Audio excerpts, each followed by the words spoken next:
Would you be able to give some examples on spending wealth well? How can we define the limit to spend on yourself?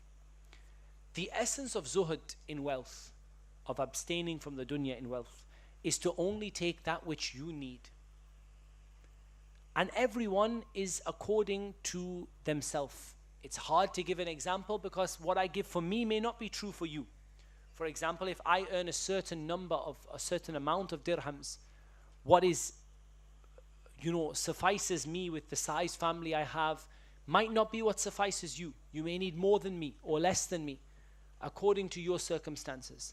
So it's hard to give an example that is true for everybody. But what you really need to ask yourself is this spending that I am doing enough to suffice my need, or is it more than I need? And if it's more than I need, do I really want, is it wasteful or is it not? I think there are three levels. Either it meets your need, or either it's more than you need but it's not wasteful, or it's wasteful. The wasteful is haram. The first is recommended and halal. And the middle one is something that you should aim to reduce where you can. And the more you reduce it, the better you will be in Islam. So we said there's an example which is clearly halal and clearly haram. The clearly halal is when you have the minimum that you need. The basic food, the basic accommodation, the basic transport that you need simply to get you from A to B without any excess spending. This is clearly halal. And what is clearly haram is wasting money. You see a guy has 30 cars. If he has it for investment, because he's saving them to invest to make money on them, then I don't think this is waste. But he has 30 cars because, I have an abundance of money and what else will I buy? So I just buy cars. Red color, yellow color, green color of the same car, and I don't drive them all. I just park them on my driveway so that everyone sees how much money I have.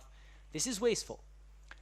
Then in the middle, there is someone who buys more than they need, but it's not wasteful. So such as someone who buys an expensive car. Let's say somebody buys a Range Rover. Somebody buys a Range Rover. Is a Range Rover necessary? Probably not. Unless you have a certain job that you particularly need one, I don't think it's probably necessary.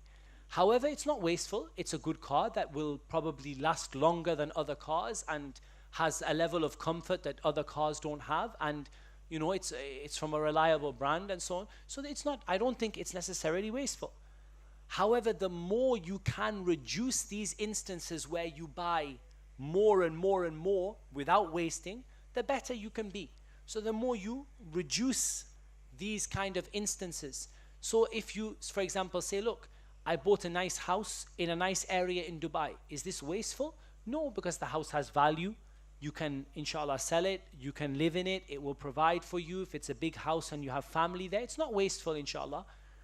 But the more you can suffice with less, the better Muslim you will be and the closer you will be to Allah Azza wa Jal. So I think you have to see the wealth in these three categories. That which is clearly allowed, which is the minimum you need to survive. That which is clearly haram, which is waste. And that which is in the middle, which is in the middle. It sits in the middle. And that is something which is not wasteful, but it's more than you actually need. You didn't need to spend 150,000 dirhams or 200,000 dirhams. You could have spent 30,000 dirhams. It's not necessarily wasteful, but it's more than you need. And that is permissible for you. But the more you can train yourself to just gradually reduce that, the better it will be. بإذن الله تبارك